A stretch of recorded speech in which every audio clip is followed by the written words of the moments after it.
essere l'avvio del processo costituente che muove, diciamo così, una soggettività molto più larga, che ha una sua espressione anche a livello del gruppo parlamentare, ma che ha il suo percorso reale, il suo percorso fondativo, le sue basi concrete sulla mobilitazione e sulla partecipazione di una sinistra molto ampia e dei soggetti reali. Ecco, questo è quello che noi intendiamo, quindi nessuna critica, nessuna volontà di contrapposizione, però una volontà di fare chiarezza tra di noi su queste questioni. Grazie.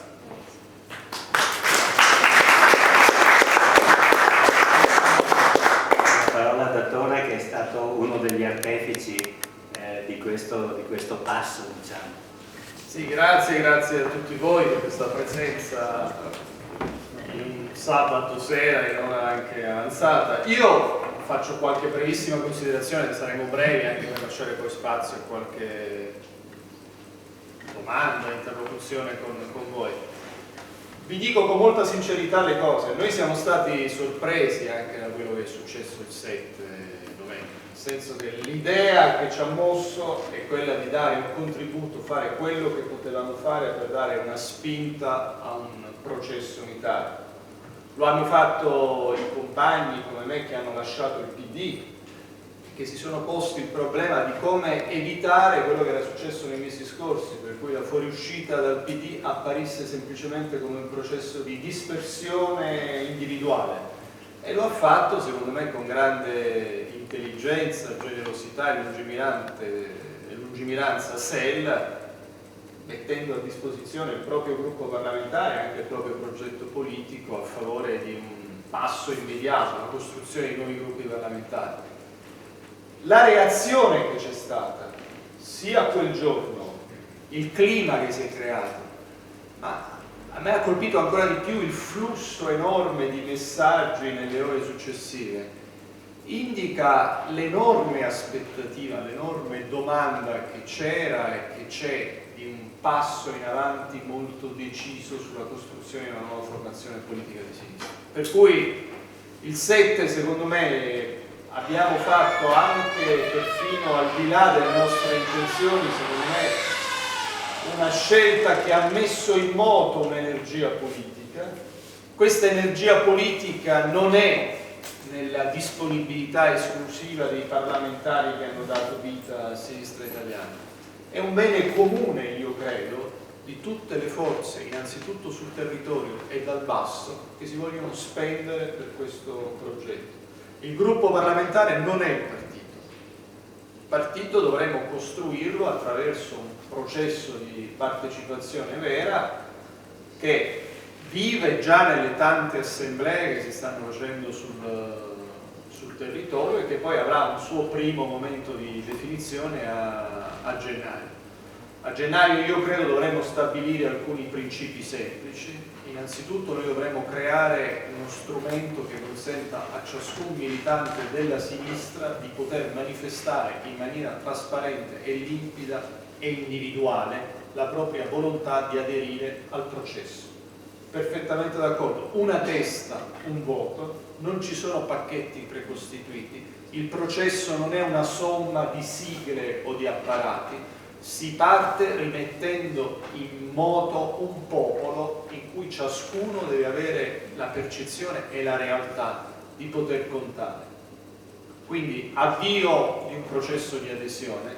e avvio poi delle due grandi cose che dovremmo fare nei mesi successivi: definire la nuova forma partito, la nuova forma democratica e partecipativa,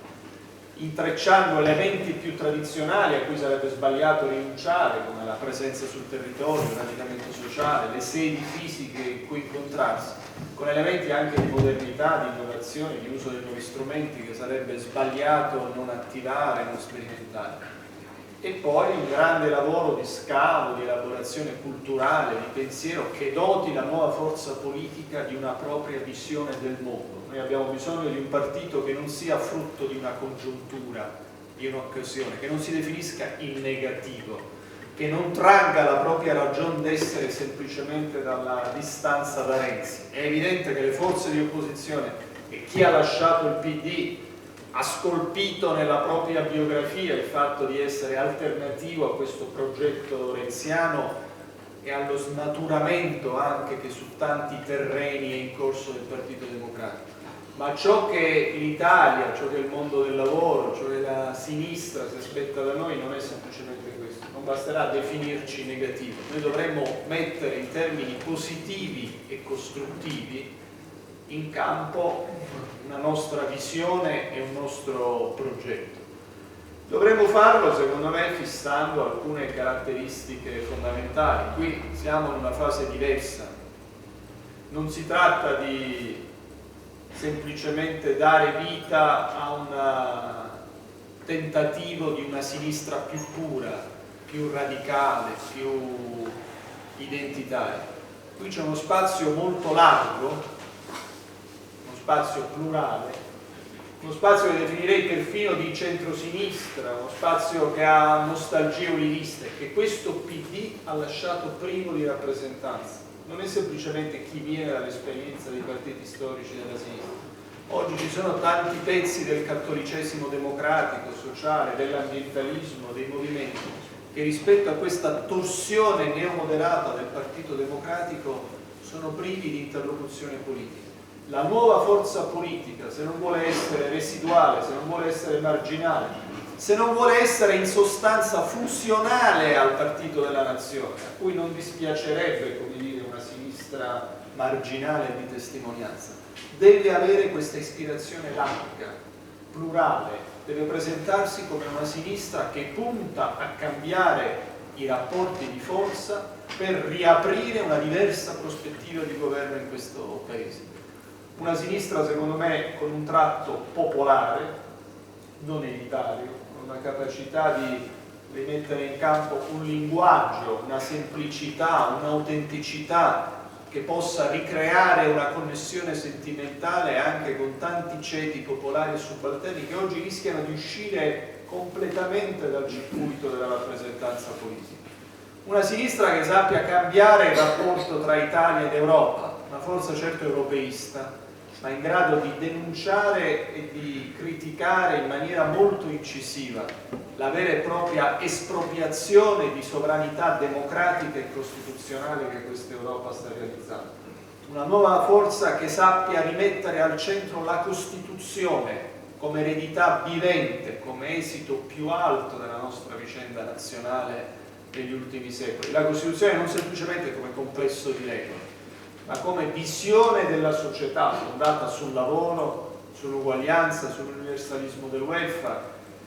e di farlo sulla base di un impianto molto chiaro, di un impianto antiliberista, alternativo a questa Europa tecnocratica e antidemocratica, un impianto che rimetta in campo anche un tratto, direi così, umano diverso, una capacità di testimoniare concretamente una politica vissuta come servizio, come onestà, come trasparenza, non come valori declamati, ma come testimonianze incarnate nella vita quotidiana dei suoi dirigenti e dei suoi militanti. E poi anche un partito antiliderista, un partito che non immagina che il destino si identifica semplicemente nella parabola di un leader mediatico. Certo, al momento opportuno, attraverso sue procedure democratiche, sceglierà un segretario, sceglierà un candidato premier, ma il cui progetto, la cui visione non si identifica col destino di una persona, che viva anzi nella capacità di un nuovo gruppo dirigente di far vivere una solidarietà, una generosità, una capacità di anteporre il collettivo rispetto alle ambizioni personali. E di far vivere tutto questo, secondo me, attraverso un processo ampio. Ci sono delle forze che in questo momento ancora non hanno maturato la decisione di aderire pienamente, non come, diciamo, strutture organizzate, ma di mettersi pienamente a disposizione di questo progetto.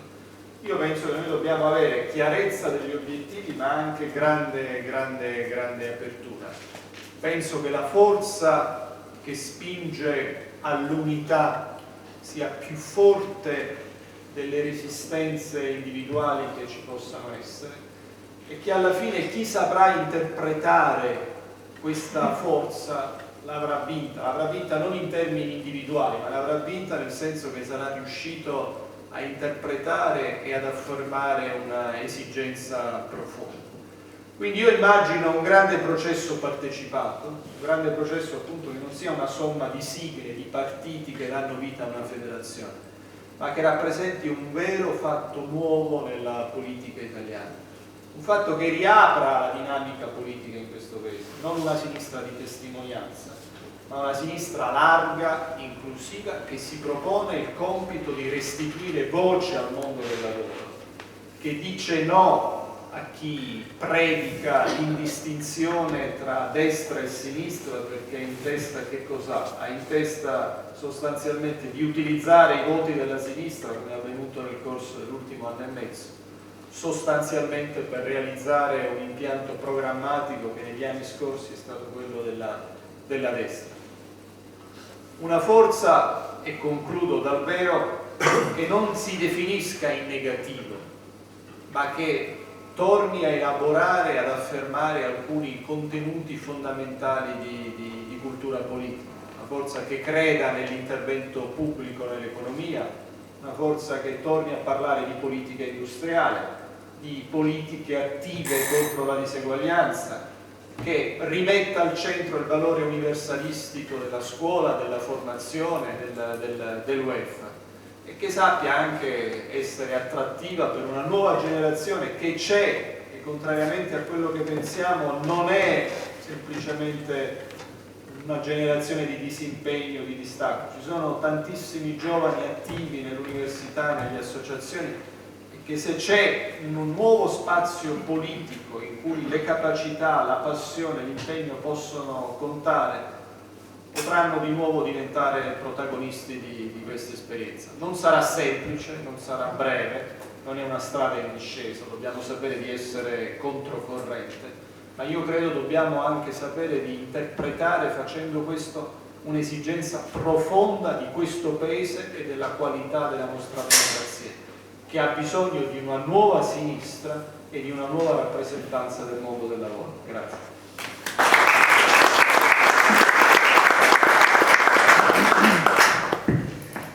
Ma intanto anche io vi ringrazio, provo davvero a essere molto breve, anche perché le cose che ha detto Alfredo adesso, come potete immaginare, le condivido tutte, dunque lo sforzo per non ripetersi è sempre più complicato, però è, diciamo, da qui mi viene una battuta che però è qualcosa di più di una battuta. Noi abbiamo bisogno di determinare un salto di qualità nella costruzione di questo processo politico. Alfredo diceva poco fa le ragioni dell'unità, intesa non, badate, come la costruzione di un accordo pattizio, diplomatico, non come la ricerca del minimo comune denominatore, di quello che ci tiene insieme al netto delle divergenze, no? La spinta dell'unità come condizione di una larga omogeneità di visione, di lettura dei processi che abbiamo davanti, di giudizio di quello che succede, e la spinta dell'unità come larga condizione di condivisione di un punto di vista nell'organizzazione di una proposta che provi a indicare un'alternativa, dicono che è arrivato il momento di rompere gli indugi, di provare a trasformare questa larga condivisione in qualcosa di più di un'unità d'azione, di una convergenza temporanea, in qualcosa di più di una alleanza capace di articolarsi e di organizzarsi attorno a singoli obiettivi, a singole campagne, a singole battaglie politiche. È arrivato il momento, precisamente, di trasformare questa larga condivisione nella costruzione condivisa di una forza politica, io la chiamo partito, consapevole di quanto questa parola, come peraltro la parola sinistra, abbia bisogno di essere riempita nuovamente di un senso, abbia bisogno di essere oggetto di un processo di innovazione, di ricerca, di immaginazione, di ricostruzione delle forme della partecipazione e della rappresentanza. Ma io penso che questo è il tema che abbiamo davanti. Dunque, sinistra italiana, che cos'è dentro questo percorso, dentro questo processo? È precisamente quello che Alfredo ha detto in modo chiarissimo. È il contributo che dentro un luogo, il Parlamento, deputati e deputate hanno provato a dare alla costruzione di questo processo, di questo percorso, a partire da un elemento perfino autoevidente. Quando per molti mesi voti nello stesso modo, firmi gli stessi emendamenti, presenti le stesse mozioni, dai lo stesso giudizio sull'agenda di governo alla quale ti opponi anche da posizionamenti diversi, non c'è nessuna ragione comprensibile perché quella condivisione larga e continua non produca un fatto nuovo, cioè la messa insieme di forze per rendere più efficace l'opposizione e più credibile l'organizzazione di una proposta alternativa a quell'agenda di governo. Per questo lo dico a Paolo, vorrei che anche su questo terreno, diciamo, si rompessero gli elementi di, diciamo, perfino